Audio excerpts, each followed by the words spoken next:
Hello everyone, today you will hear an interesting story. In my time I learned everything from military service, including the ability to fly a helicopter. That skill ended up saving our lives today. Elephant cursed beside me as the helicopter shook. I squeezed the levers and leveled the car, keeping us on course. When I checked the compass, I realized we weren't too far off course. A red light flashed on the dashboard, indicating that we only had about 10 minutes of fuel left. I began to descend, searching for a place to land. The landing was not very smooth as the helicopter bumped against the frozen ground. The spinning blades created a small snowstorm around us. Finally, the engine stopped and there was silence. I pulled out a map to try and pinpoint our location. It was 20 kilometers to the nearest village, but we would have to make the journey on foot without skis. We crawled out of the cabin and looked around. I readjusted the straps of my rucksack and headed towards the river, with Elephant following closely behind, holding my submachine gun at the ready. One by one we navigated through unfamiliar terrain with only a vague idea of where we were going. Eventually we reached the shore. The sun was setting and it would soon be dark. We should have thought about finding a place to stay for the night, but there was nowhere in sight. Suddenly, I spotted a lopsided wooden hut near the shore, surrounded by tall larch trees. As we got closer, I could see that the hut was made of thick larch logs and was most likely a winter shelter. However, it had been abandoned for a long time. The cabin had sunk into the snow over time, and the roof was damaged in some places. The windows were boarded up, but the glass was still intact. Surprisingly, the door was also intact. I carefully pulled the wrought iron handle and the door opened, revealing a dark interior. We stepped inside, weapons at the ready, and stopped in confusion. It was pitch black inside the hut. I rummaged through my backpack and pulled out a flashlight, pressing the button to illuminate the room. I involuntarily took a step back as the light revealed a human skull yellowed with time, with its crooked teeth bared in a smile. There was also a homemade knife with a long, rusty blade and a handle carved out of bone. Beside it, something gleamed in the light of the flashlight, a ring. It appeared to be very old and made of silver. I quickly put it in my jacket pocket, without saying anything to Elephant. By now it was getting dark. I took out a candle from my backpack, melted it with a lighter, and pinned it to the table. As I lit it, the room was illuminated. The room was illuminated by a dim light, giving it a semblance of coziness. Elephant took a piece of tarpaulin out of his backpack. We spread it out on the floor and stacked the remains neatly. We took it out of the hut, intending to bury it in the morning. I made a fire in the stove. I estimated that the wood should be enough until morning. I began to lay out our things, taking them out of the backpack one by one. Elephant opened cans of stew and porridge with a knife and put them on the stove. There were old nails hammered into the wall of the hut. We hung our jackets and weapons on them. The aroma of canned stew, familiar to anyone who served in the army, was already spreading through the room. I pushed 2 roughly cut stools to the table. There were no plates, so I had to eat out of the cans. I carefully put the hot cans on the table and took out an aluminum spoon. At that time, Elephant was cutting bread with a knife. I looked at him with a special understandable only to old soldiers. "Look. You can," his eyes told me. I put my hand into my backpack and pulled out an army flask of alcohol and a worn mug. The flask clanked on its edge, and soon the fiery water poured down Elephant's throat. I followed him and drank the drink of the gods, quickly chugging it down with some spring water from another flask. The Elephant even stopped chewing, watching the process closely. "Don't forget to exhale, Commander," my partner advised me with the gallantry of a saloon-goer. Elephant and I drank some more and got ready for bed. The night was restless. Several times in a half-dream I heard strange sounds outside. I did not wake up the Elephant, and sat all night clutching my rifle. In the morning, the strange sounds stopped and an eerie silence fell. It was still dark when I woke up the Elephant. "We must get out of here," I whispered as I put on my backpack. There was no time to explain. I took my pistol at the ready, safety off. The Elephant looked at me understandingly, asking no questions. "We must go down to the river and follow the riverbed. There is less snow there than on the bank," I whispered in Elephant's ear, as if I feared someone might hear me. You go first, I'll cover. Come on, let's go. By evening, we were in the village.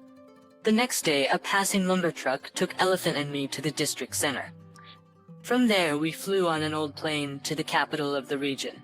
Our hometown greeted us with snowfall and cold winds. Despite the bad weather, everything around us spoke of the imminent arrival of the new year. The multicolored lights on the artificial Christmas trees shone festively. The unworn lights of advertisements were burning enticingly. People rushed to buy gifts for relatives and food for the New Year's table. They say one shouldn't leave unfinished business in the outgoing year. The outgoing year, Elephant and I were well aware of this tradition and decided to find a customer for our Tiger Odyssey. We sold the guns back East Country. A local amateur bought them for a good price. With this money, we were able to buy tickets home. We managed to carry everything else, including knives, in our luggage. There was even enough money for a cab from the airport. I reached my hiding place when it was already dark.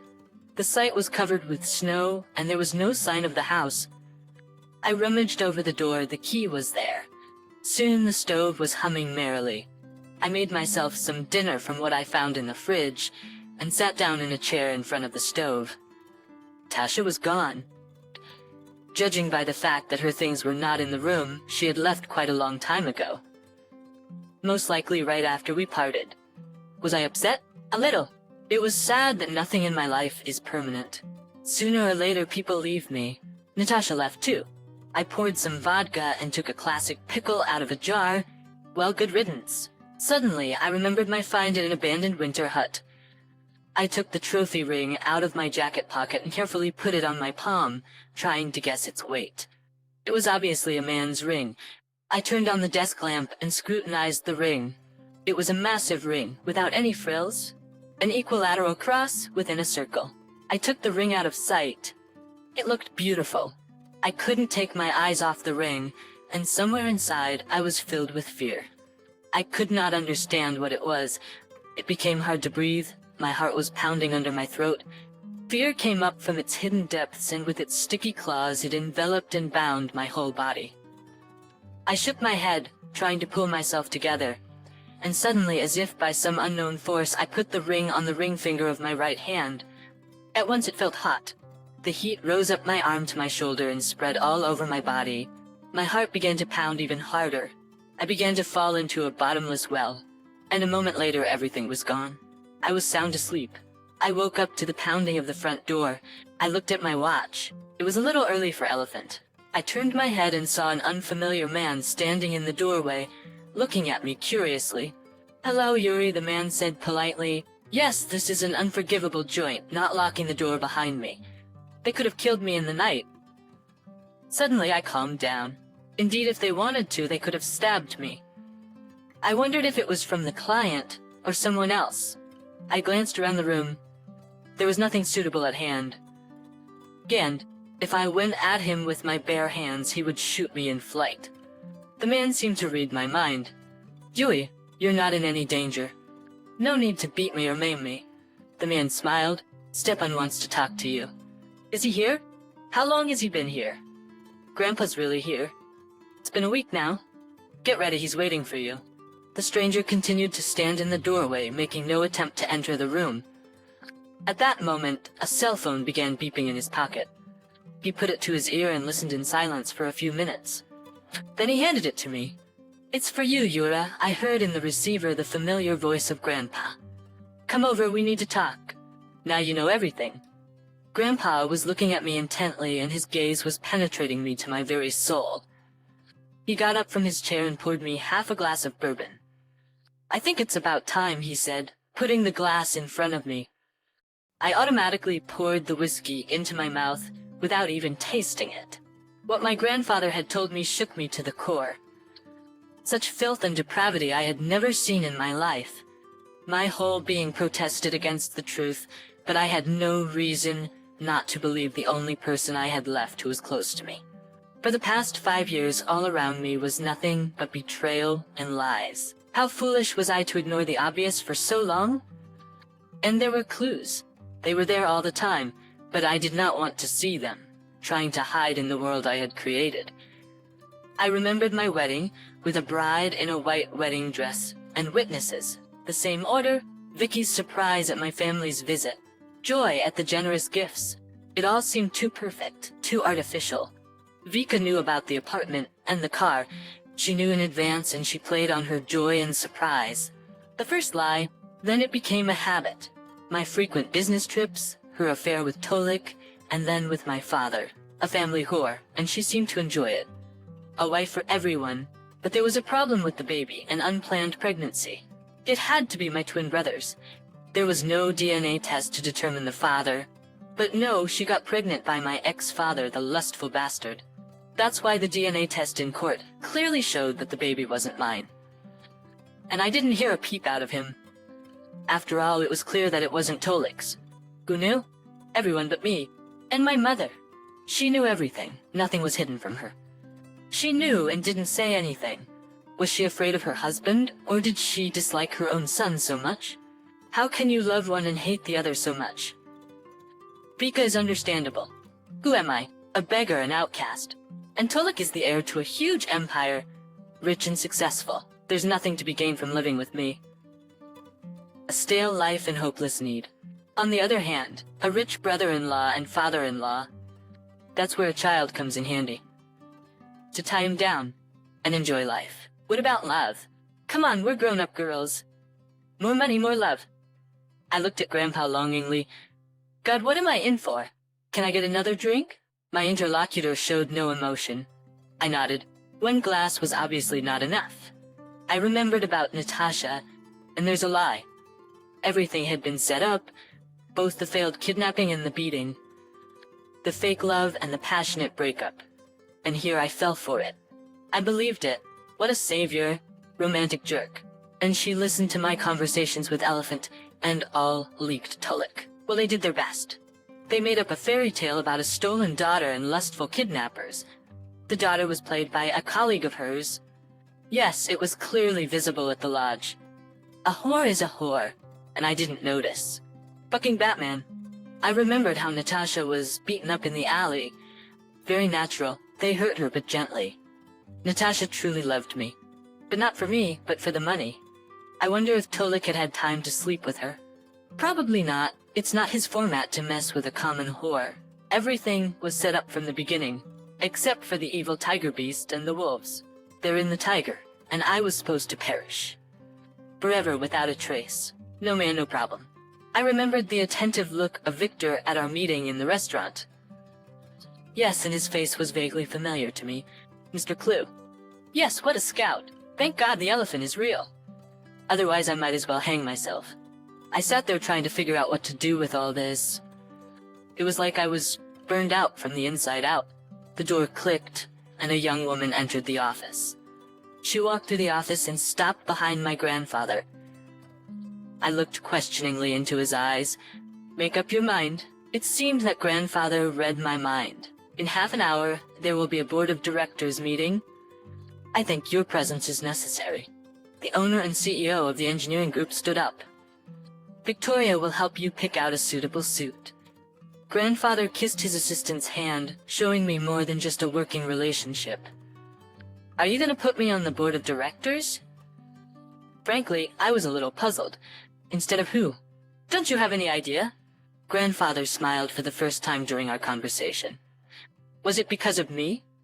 Decided to push your favorite grandson to a well-fed position? I answered defiantly. That too. But not only. Your father and brother have been stealing. They have opened false accounts and put the company's money into them.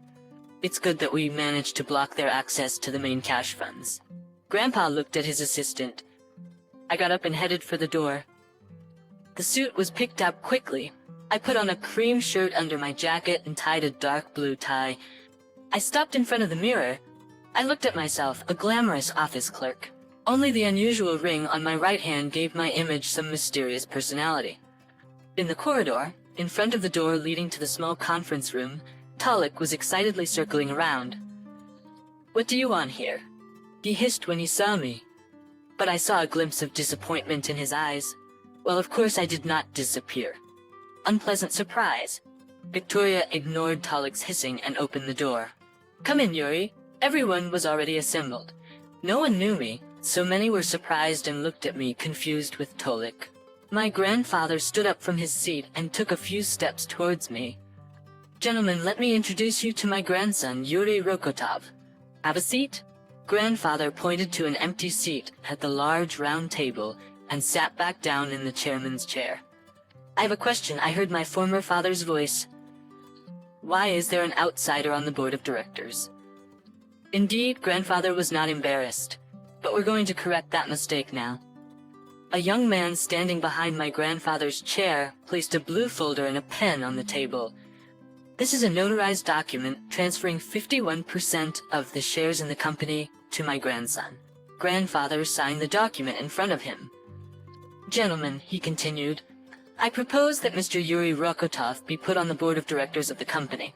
The board members raised their hands in unison. "Just a minute, gentlemen," my ex-father spoke up. "The number of board members is always constant. It cannot change according to the rules in the company charter.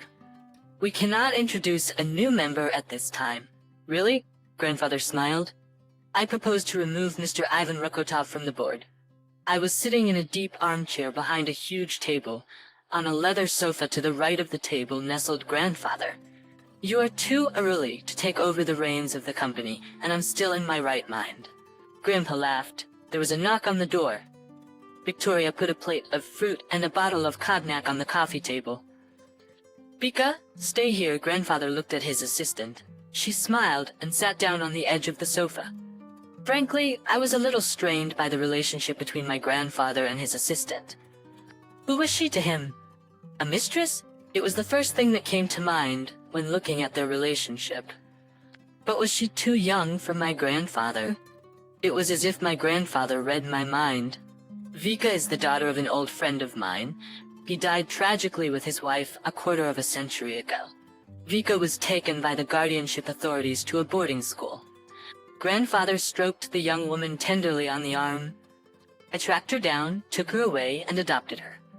She's been with me ever since. I was a little taken aback. Vika looked at me and blushed. "P.S. young man, this is not silver." The old jeweler chewed his lips. "This is platinum. I must tell you, it's a very old ring. Look for yourself. Boris gave me a magnifying glass. Well, what do you say?" "I trust you completely." I politely put the tool on the table. "And can you name the time of manufacture, at least approximately?" "Well, somewhere around the beginning of the 17th century. At that time, such rings were in fashion. It was made by a good jeweler. Fine work. By the way, the enamel is English? At that time, your ring was most likely made in Europe, possibly in England or Scotland. I wonder who it belonged to and how it came to be in our country." I put it on my finger. "Alas, I do not know." The old jeweler shook his hands. "Well, are you ready?" I looked at the elephant. "Yes, I am. When is the car?" The elephant finished lacing up his boots. At that moment, the cell phone rang. The helicopter circled over the cold water of the river and then made its way down to the rocky shore. The rotating blades shook the tops of the firs and pines growing along the shore. I was the first to jump out. Then I took my wife in my arms. She flatly refused to let me go alone. The elephant handed me my rucksacks and weapons. I waved to the pilot and jumped out onto the rocky beach. The helicopter hovered over the bank for a while, then took off sharply upwards and raced along the riverbed. Soon the sound of its engine faded around a bend. A motorboat slipped out of nowhere. It turned toward the shore and soon jerked its nose into the coastal sand. The man in the stern jumped in. Into the water, I jumped and pulled the boat to the shore. "Good day. How was your trip?" He smiled in a friendly way. We shook hands and started to load equipment. "Well, let's go." I hugged and kissed Vika. Dear listeners, your support is very important to us. If you like our story, please like, comment, and subscribe. It's very motivating for us. We need your feedback to improve our content.